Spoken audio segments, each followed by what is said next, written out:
인사하겠습니다. 인사는 어떻게 하는지 여러분 다 아시죠? 자, 인사는 마주보고 하고요, 아멘은 정면을 보고 합니다. 시작!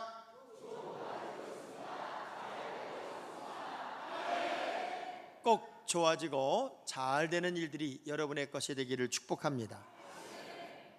사지에서 돌아온 사람들의 이야기를 듣는 건 굉장히 감동적이고 또 우리를 설레게 하고 흥분하게 합니다.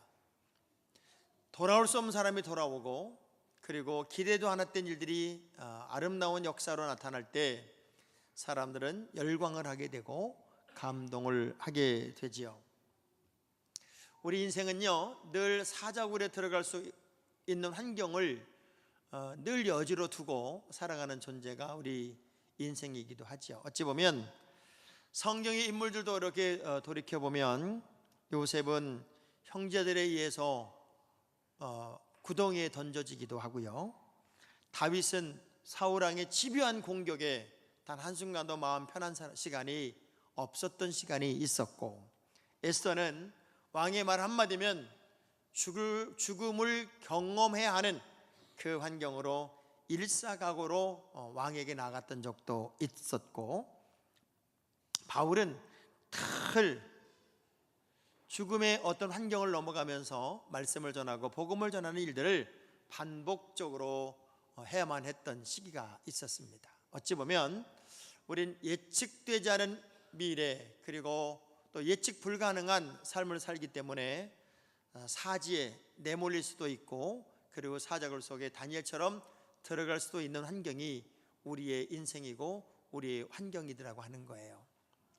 그런데 믿음의 사람들의 특성은 그럼에도 불구하고 그 환경에서 살아나와야 되고 살아남아야 됩니다. 어찌 아멘이 목 살아남을 것 같은 아멘을 했어요? 다시 해볼게요. 살아나와야 되고 살아남아야 됩니다. 김지아 시인의 이런 시가 있습니다. 두타산이라는 시에 나오는 시구인데요, 쓸데없는 소리 말라 산이 산을 그리워하던가, 된장이 된장을 그리워하던가, 양파가 양파를 그리워하던가, 사람만이 사람을 그리워한다, 이런 말이 있어요.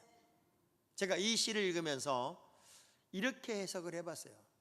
산이 산을 무서워하던가, 된장이 된장을 무서워하던가, 양파가 양파를 무서워하던가, 사람이 사람을 무서워하더라. 참 이게요, 길을 가다가 짐승을 만나면 온기를 느낀대요. 그런데 외딴 곳에 길을 가다가 사람을 만나면 한기를 느낀대요. 정말 사람이 무서운 거예요. 환경이 무서운 거예요. 우리의 삶의 내용이 무서운 거예요.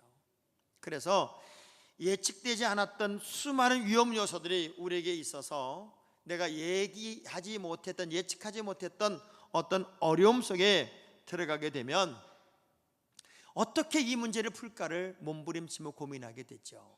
저는 요즘 이 시대를 사는 우리 모두가 어쩌면 매일같이 사자굴을 경험하는 환경 속에 살고 있다 하는 생각을 해봅니다. 사업에 두려움이 있어요. 아이들을 기르면서 두려움이 있어요. 갑자기 질병이 찾아오기도 해요. 수많은 문제들이 우리를 그냥 끝없이 넘어뜨리려고 하는 그런 환경에 우리는 사실은 그대로 노출되어 있어요. 그런데 에스겔 선지자가 이스라엘이 이 채이고 저리 채인 그것을 아이의 모습으로 묘사하면서 이렇게 말한 적이 있어요. 우리 에스겔서 16장 6절의 말씀을 한번 읽어볼게요. 시작. 내가 내 곁으로 지나갈 때에 내가 피투성이가 되어 발짓하는 것을 보고 내게 이르기를 너는 피투성이라도 살아있으라. 다시 이르기를 너는 피투성이라도 살아있으라 하되. 얼마나 기가 막힌 환경인지요. 아이가 피투성에 대해서 발버둥 치는 그런 모습이 보이는데 그게 바로 이스라엘의 모습이었어요. 그때 에스겔 선지자가 그렇게 얘기를 해요. 피투성이라도 살아있어라. 살아있어야 역전도 되고, 살아있어야 이기기도 하는 거고, 살아있어야 기회도 있으니까 아무리 힘들고 어려워도 살아있어야 된다. 우리 믿음의 사람들은요, 살아있어야 돼요. 또 살아남아야 돼요. 어떤 환경, 어떤 상황에도 섣불리 포기하고 낙심하지 말고 끝없이 살아남기 위해 노력하기 위해서는 믿음의 사람이 여러분이 되어야 되는데, 오늘 본문의 이야기가 바로 그 이야기예요. 다니엘은 포로로 잡혀오죠, 바벨론에. 근데 포로로 잡혀와서도 하나님이 얼마나 복을 주었는지 승승장구의 길을 가요. 그리고 엄청나게 멋진 미래가 열려서 왕이 가장 총애하는 사람이 되었지요. 어느 누구보다도 제국을 바꿔가면서 3명의 왕이 바뀌는데도 불구하고 다니엘은 늘 그 자리에 있으니, 사람이 승승장구하고 성공가도를 달리면요, 모든 사람이 박수 쳐주고 인정해주고 응원할 것 같아도 신기하게도요, 라이벌이 생겨. 라이벌. 잘난 사람은요 그만큼 또 라이벌과 싸워야 돼요. 챔피언은 그 챔피언의 자리를 유지하기 위해서 얼마나 많은 도전자들의 도전을 이겨내야 되냔 말이에요. 이 다니엘이 눈에 가지처럼 여겨졌던 사람들은 누구냐면, 자기 국민들도 저렇게 높은 자리에 못 올라가는데 어서 굴러온 놈이 박힌 돌을 빼내듯 우리 자리를 차지하고 있어서 우리를 다스리고 군림하는 게 너무 싫었던 그 모든 사람들이 이렇게 작전을 짜고 저렇게 작전을 짜서 왕의 눈을 흐리게 해서 조서를 하나 받아낸 게 뭐냐면, 30일 동안 어느 누구도 다른 신이 됐든 어떤 것에 대해서든 절할 수 없고 섬길 수 없으며 왕 위에는 절하지 않아야 된다라고 하는 법을 만들어서 도장을 꽝 찍었는데, 모든 것이 다니엘을 타깃으로 삼은 거예요. 그럼에도 불구하고 다니엘은 자기가 많이 어려움을 겪을 것을 알면에도 불구하고 그는 끝까지 믿음을 지키고, 그 믿음 지킨 것 때문에 사자굴 속에 떨어지는 기가 막힌 어려움을 겪게 돼요. 모든 사람이 볼 때 끝난 사람이에요. 희망이 없어요. 그런데 다니엘은 사자굴에서 살아남아요. 그리고 살아서 돌아와요. 그리고 역전의 주인공이 되더란 말이에요. 저는 이 자리에 있는 여러분 모두가 인생의 사자굴 같은 환경에서 살아남고 살아나오고 살아서 역사의 주인공이 되는 큰 사람들이 되기를 주의 이름으로 축복합니다. 여러분 곁에 원수들, 환경, 우리를 쓰러뜨리려고 하는 상황들은 어느 정도로 우리에 대해서 싫어하는 줄 아세요? 시편 기자가 41편 5절에 원수들은 라이벌이 어떻게 되기를 생각하는지를 이렇게 표현한 적이 있어요. 한번 읽어볼게요. 시작. 나의 원수가 내게 대하여 악담하기를 그가 어느 때에나 죽고 그의 이름이 언제나 없어질까 하며. 여러분 주변에 여러분을 싫어하는 사람은 어느 정도로 싫어하는 줄 알아요? 저거 언제나 죽지, 저거 언제나 이름이 없어지지. 그렇게 할 만큼 사람은 사람을 싫어할 수도 있고요, 라이벌은 그렇게 라이벌의 길을 갈 수도 있어요. 근데 그런 환경에서도 우리는 뭐 하는 존재가 되어야 되냐면 이겨야 되고요, 살아남아야 되고요, 살아남아야 돼요. 근데 도저히 살아남을 수 없는 환경에서 살아남는다는 건 어떤 의미예요? 기적이다, 기적. 여러분 기적이 뭔 줄 알아요? 하나님이 움직이지 않으면 결코 될 수 없는 것, 할 수 없는 것. 우리가 하나님만 바라보고 하나님만 의지할 수밖에 없는 상황들, 저는 그것을 기적이라고 표현해요. 그런데 세상 사람들은 기적이라고 말하지만 우린 은혜라고 말해요. 하나님의 은혜로 우리는 어떻게 인생의 미래를 열어야 될까? 삶의 긴장이 필요해요. 오늘 이 자리에 있는 여러분 모두가 조금은 긴장하면서 주변의 모든 환경에서 사자굴로 나를 내몰려는 환경에서부터, 아니 그렇게 지금 들어가 있다 할지라도 우리는 살아나와야 되고 살아남아야 될 사람이기 때문에 긴장하는 사람이 여러분이 됐으면 좋겠어요. 우리 그런 얘기 있어요. 늙은 개가 짖으면 밖을 내다봐라. 이 새끼 개들은요 아무 때나 짖어. 근데 늙은 개는 무슨 변수가 있을 때만 짖는 거예요. 그러니까 늙은 개가 짖었다는 얘기는 뭔 문제가 있다는 거예요. 그냥 짖는 건 아닐 거라는 거예요. 여러분 혹시 집에 늙은 개랑 살거든, 그 개가 짖으면 꼭 내다보시고 뭔가 의미가 있다 그 얘기예요. 여러분 주변에 환경의 변화가 일어났거나 내 마음에 어떤 마음의 변화가 일어나고 있다면 그것도 긴장이 필요하다, 그 얘기죠. 우리는 어떻게 사자굴 속에서 살아남고 살아나올 수 있을까? 다니엘의 이야기를 통해서 오늘 2부 예배에 참여한 여러분 모두가 역전의 주인공, 열정의 사람으로 회복되는 은혜를 경험하기를 주의 이름으로 축복합니다. 다니엘에게 있어서요, 가장 중요했던 건 뭐냐면 하나님의 뜻이었고 하나님의 말씀이었고 하나님의 계획이었습니다. 사자굴에 들어갈 수밖에 없는 환경이 됐어요. 왜? 너 지금부터 다른 신에게 절하면 사자굴에 들어간다는 거예요. 그러니까 이유는 기도하는 이유 때문에 사자굴에 들어가는 거예요. 하나님을 먼저 사랑하고 하나님을 먼저 섬기고 하나님 우선으로 생각하고 하나님 중심으로 살려고 하는 것 때문에 그는 사자굴에 들어가는 걸 뻔히 알아요. 모르는 게 아니에요. 정확하게 알고 있어요. 그래서 다니엘서 6장 10절의 말씀을 보면 그가 몰라서 들어간 게 아니에요. 알고 있음에도 불구하고 이것이 내 생에 더 중요한 것이라고 여겼기 때문에 그는 차라리 그 길을 선택해요. 시작. 다니엘이 이 조서에 왕의 도장이 찍힌 것을 알고도 자기 집에 돌아가서는 윗방에 올라가 예루살렘으로 향한 창문을 열고 전에 하던 대로 하루 3번씩 무릎을 꿇고 기도하며 그의 하나님께 감사하였다. 전에 하던 대로 나는 포기할 수 없어. 하나님의 것이 우선이고 하나님이 기뻐하는 것이 먼저이기에 나는 전에 하던 대로 그 기도를 계속 하겠다는 거예요. 여러분, 신앙생활의 우선순위가 분명하면 우리는 갈등하지 않습니다. 영적으로 건강한 사람들은요, 어떻게 하면 하나님께 영광이 될까? 어떻게 하면 하나님의 기쁨이 될까? 예수를 믿는데 이거 믿는 것도 아니고 안 믿는 것도 아닌, 그게 참 힘이 들잖아요. 근데 진짜 믿음의 사람들이 가는 길은 확실한 거예요. 우선순위가 하나님께 있어요. 우선순위가 말씀에 있어요. 우선순위가 하나님의 뜻에 있어요. 그러면 고민이 없어요. 갈등이 없다고요. 그런데 이게 어떤 선택을 해야 되는 중요한 시점이 오면은 사람들은 대부분 나의 편리, 지금 당장 보이는 화려함, 그리고 나에게 이익이 되는 것들을 선택하려고 하겠죠. 그런데 다니엘은 그 선택이 아니었어요. 하나님이 우선이었어요. 하나님의 뜻이 우선이었어요. 여러분, 우선순위가 분명한 사람들은 이미 그 삶이 몸에 배었기 때문에 가능한 거예요. 요즘 우리 자녀들을 기르면서 IQ 시대다, 뭐 EQ 시대다, 그런 얘기 많이 하잖아요. 애가 머리가 좋아야 훌륭해진다. 그런데 요즘은 트렌드가 바뀐 거예요.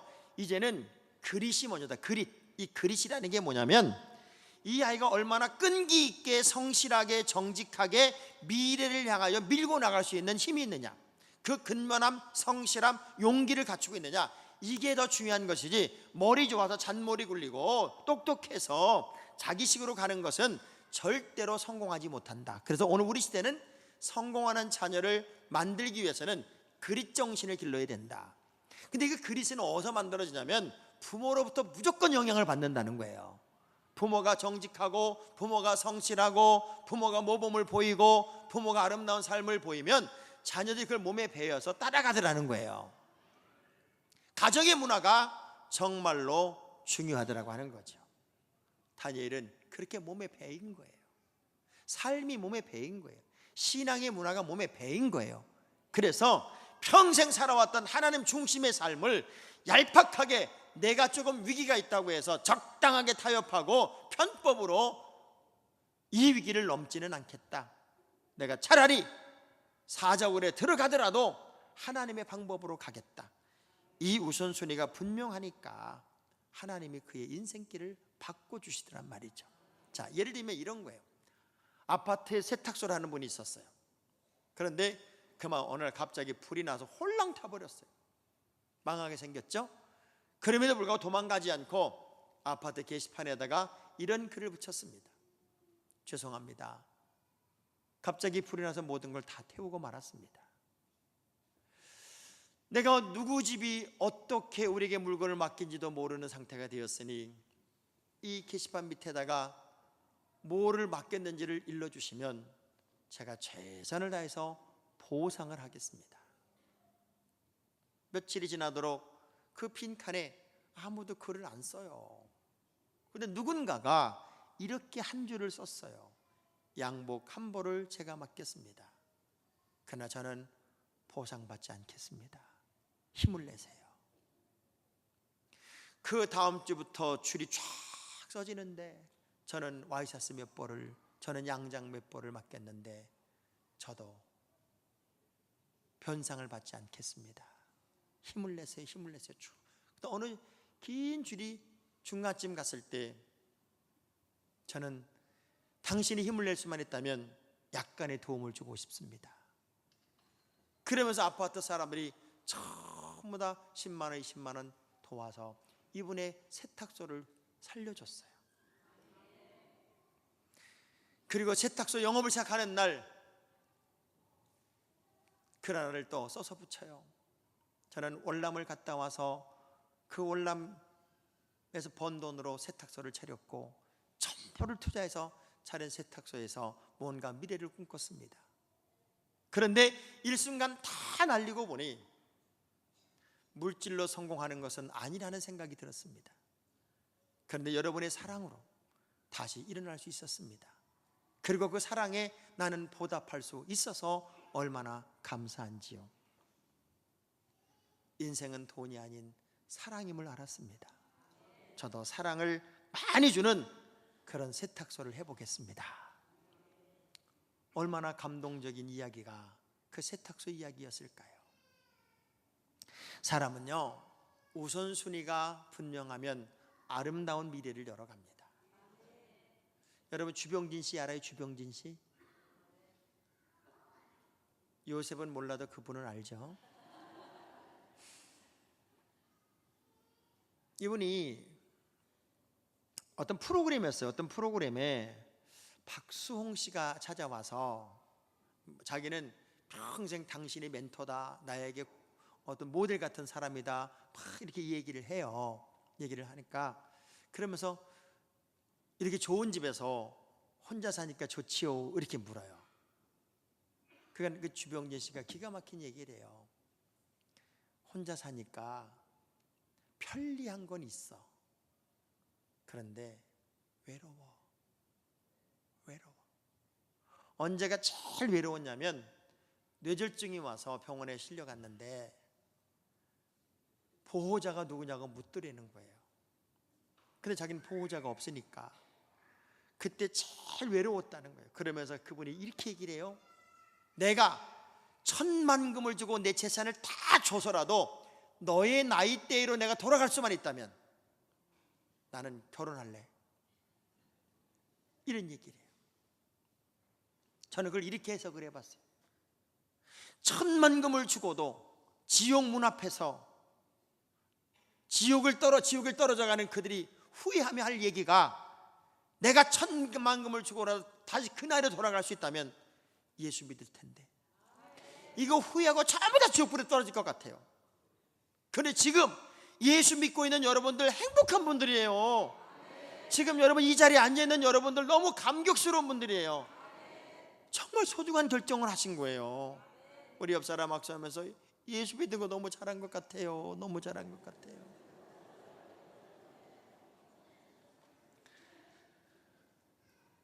다니엘을 죽이려고 했던 수많은 사람들은 얼마나 쾌재를 불렀고 좋아했을까요? 그런데 진짜 믿음은요, 내가 사자굴에 떨어지는 고통이 아니라 누군가를 사자굴에 집어넣어놓고 박수치는 그놈들이 고통인 거예요. 하나님은 사자굴에서 그를 빼내주잖아요. 그것이 어떻게 가능했어요? 다리오 왕이요, 어느 순간에 이 다니엘을 사자굴에 던지는 시점이 왔을 때 가슴을 치는 거예요. 이게 저 다니엘을 사자굴에 쳐놓으려고 이놈들이 음모를 꾸민 거였어. 내가 거기에 당한 거였어. 너무 괴로워서요, 한숨도 못 자고 밤이 맞도록 금식하며 기도했던 게 다리오 왕이에요. 문화도 달라요, 나라도 달라요. 그런데 누군가가 나를 위해 기도해 줄 수 있는 한 명이 있다면 행복한 거예요. 여러분 신앙생활이 왜 행복한 줄 알아요? 이 교회생활이 왜 행복한 줄 알아요? 함께 울어줄 사람이 이 교회 안에 있어요. 함께 손잡아줄 사람이 여기 옆에 있단 말이에요. 누군가가 가장 힘들고 어려울 때 기도 동역자가 있다는 게 얼마나 큰 은혜고 얼마나 큰 복이냐고요. 그래서 제가 늘 그런 얘기해요. 나그네처럼 예수 믿지 마라. 교회 공동체 안에서 서로 사랑을 나누고 섬기며 좋은 취미로 묶이기도 하고 서로 기도해주는 기도 동역자가 되줘라. 그러면 거기에 용기도 있고 힘도 있고 그리고 희망도 있는 거다. 그래서 여러분 무조건 사람을 새기세요. 믿음 안에서. 지금 옆에 앉은 여러분들이 여러분 잡으러 온 사람 아니잖아요. 뭐 훔치려고 온 강도가 아니잖아요. 같은 방향을 바라보는 신앙의 동지란 말이에요. 사자굴 속에 들어갔는데 왕이 기도한다는 거예요. 밤이 맞도록 기도한다는 거예요. 죽음의 시간을 넘어가고 있지만 내가 조금이라도 노력을 해서 뭔가 노력해서 열매가 될 수 있으면 노력해야 되겠지만 이제 나는 아무것도 할 수 없잖아요. 죽음의 시간만 기다려야 되잖아요. 그런데 누군가가 나를 위해 기도해주고 있다는 게 얼마나 큰 행복일까. 다니엘서 6장 18절 이렇게 표현되고 있어요. 시작. 왕이 궁에 돌아가서는 밤이 새도록 금식하고 그 앞에 오락을 그치고 잠자기를 마다하니라. 밤을 새우면서 금식을 하면서 하나님 다니엘 살려주셔야 돼요. 다니엘 살려주셔야 돼요. 나를 위해 진심으로 울어줄 동역자가 있는 사람은 행복한 사람입니다. 그런 신앙의 동지가 있는 사람은 복받은 사람입니다. 무언가를 여러분 행동하기를 원하면 느헤미야가요 어떤 사람에게 이런 얘기 듣잖아요. 성벽은 다 무너졌어요. 그 두꺼운 성문은 다 불타서 훼손됐어요. 그 순간에 막 불타오르는 거예요. 내가 예루살렘에 돌아가서 그 문제를 풀어야 된다는 막 사명이 불타오르는데 왕에게 찾아가서 왕이여 나를 좀 예루살렘에 보내달라고 모든 걸 따내요.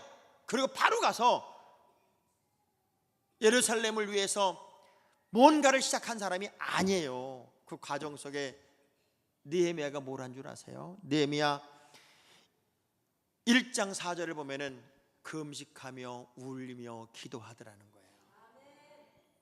우리가 기도가 우선이 되면 사자굴 속에서도 살아남는 거예요. 회복이 불가능하고 내 힘으로 어쩔 수 없는 사자굴 속에 떨어진 것 같은 기가 막힌 환경에 여러분이 다시 기도를 시작하고 누군가 기도하는 동역자가 있고 함께 손잡을 사람이 있으면 하나님은 일으켜 줄 거예요. 세워줄 거예요. 자, 어떤 아주머니에게 교수님이 숙제를 낸 게 뭐냐면 칠판에다가 당신이 가장 사랑하는 사람 20명을 적으세요. 20명을 쫙 적어 나갔어요. 그럼 거기에는 뭐 좋은 친구도 있고 이웃도 있고 부모님도 있고 자식도 있고 남편도 있었겠지요. 20명을 다 쓴 다음에 덜 중요하다고 생각하는 사람을 하나씩 지워봐라. 친구를 지웠어요. 또 이웃을 지웠어요. 형제를 지웠어요. 부모를 지웠어요. 그리고 자식까지 지워요. 그리고 막 울어요. 그 울고 있는 그 아주머니에게 교수가 물어요. 부모가 중요하지 않습니까? 자식이 중요하지 않습니까?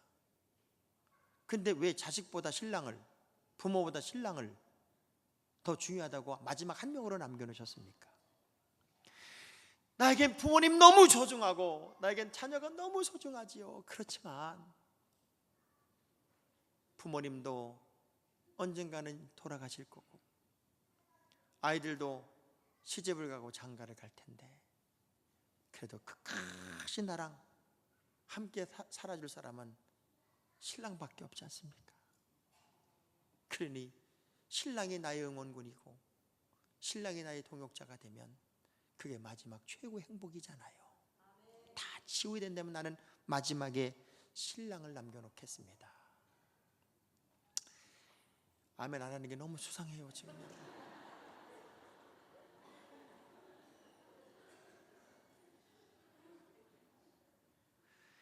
여러분 이러니 저러니 해도 끝까지 남아있을 사람은 각시고 신랑이요.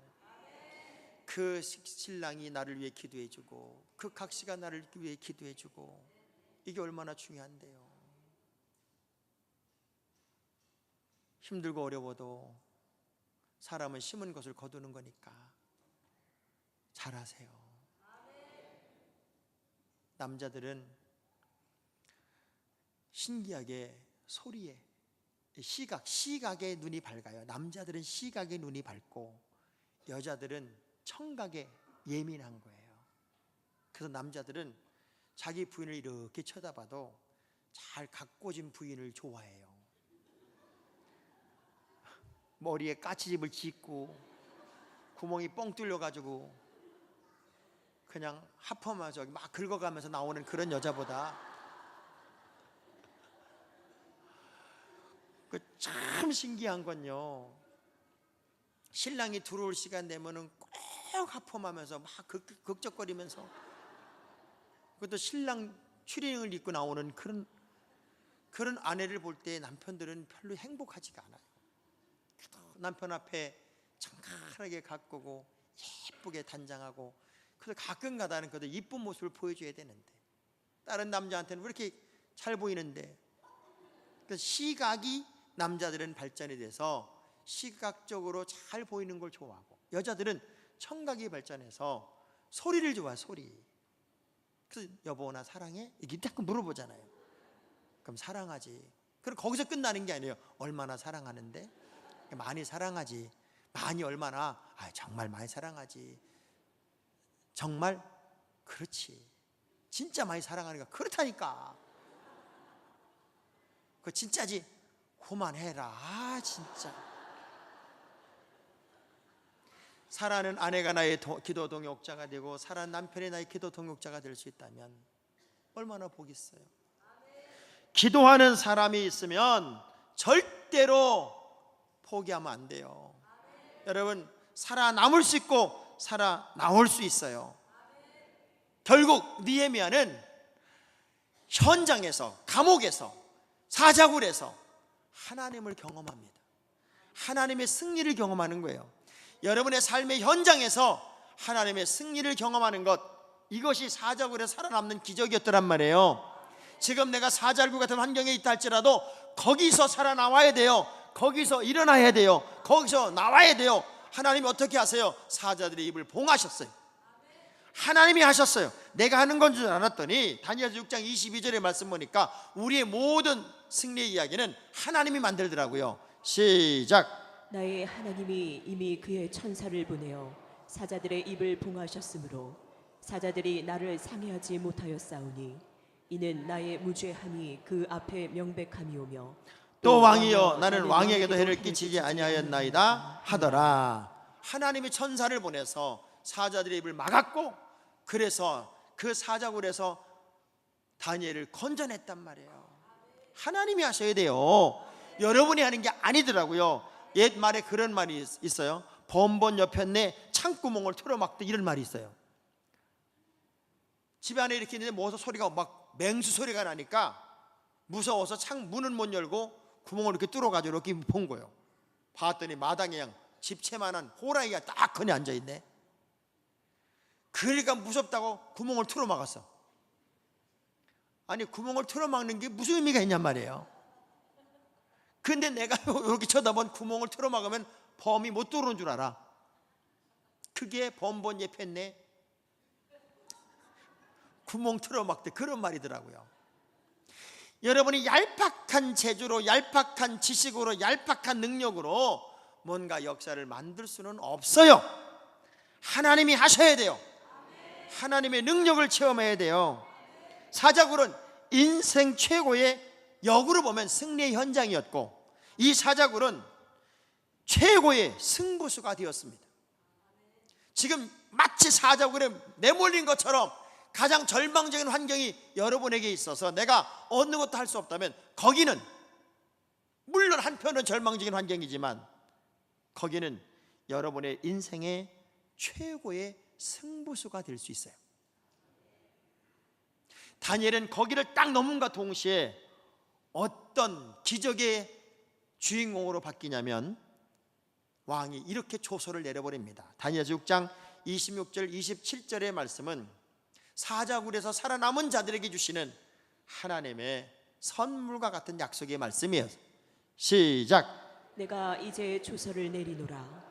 내 나라 관할 아래 있는 사람들은 다 다니엘의 하나님 앞에서 떨며 두려워할지니 그는 살아계시는 하나님이시요 영원히 변하지 않으실 이시며 그의 나라는 멸망하지 아니할 것이요 그의 권세는 무궁할 것이며 그는 구원도 하시며 건져내기도 하시며 하늘에서든지 땅에서든지 이적과 기사를 행하시는 이로써 다니엘을 구원하여 사자의 입에서 벗어나게 하셨음이라 하였더라. 아주 쉽게 말하면 이거예요. 앞으로 다니엘 건드리기만 해봐라. 다니엘은 이 나라의 왕 이외에 가장 높은 자이며 다니엘을 건드리는 자는 전능하신 하나님을 건드리는 것이어서 나도 가만두지 않겠지만 하나님도 가만두지 않을 것이다. 그러니 다니엘을 건드리지 마라. 여러분, 사자굴에 살아남은 자들의 하나님이 주시는 은혜가 뭔 줄 알아요? 너를 저주하는 자를 내가 저주하고 너를 축복하는 자를 내가 축복하리라. 아브라함에게 주셨던 약속의 말씀처럼 우리 인생을 하나님이 끝까지 지키고 가더라고 하는 거예요. 우리는 매 순간 분처가 사자굴 속에 내몰리듯 위기 속에 살아갑니다. 어느 날 갑자기 질병이 찾아오고 어느 날 갑자기 아이들이 문제를 일으키고 회사가 부도가 나고 예기치 못한 상황들이 마치 나를 사자굴에 쳐넣듯이 끝없이 반복적으로 만들어지는 때를 살아요. 그럴 때 오히려 우리는 그 사자굴에서 맥없이 사자들이 밥이 되는 게 아니라 살아남아야 돼요. 살아나와야 돼요. 그리고 보란듯이 역전의 주인공이 될 이유와 책임을 여러분이 가지고 있단 말이에요. 우선순위가 분명해야 돼요. 신앙 공동체 함께 누군가가 나를 울어줄 수 있는 기도 동역자를 만나셔야 돼요. 하나님이 만들어주시는 승리를 여러분이 그 현장에서 경험하도록 끝까지 버티고 끝까지 영적으로 이기는 거룩한 한 명이 여러분이 될 수 있기를 주의 이름으로 축복합니다. 찬양하겠습니다. 나의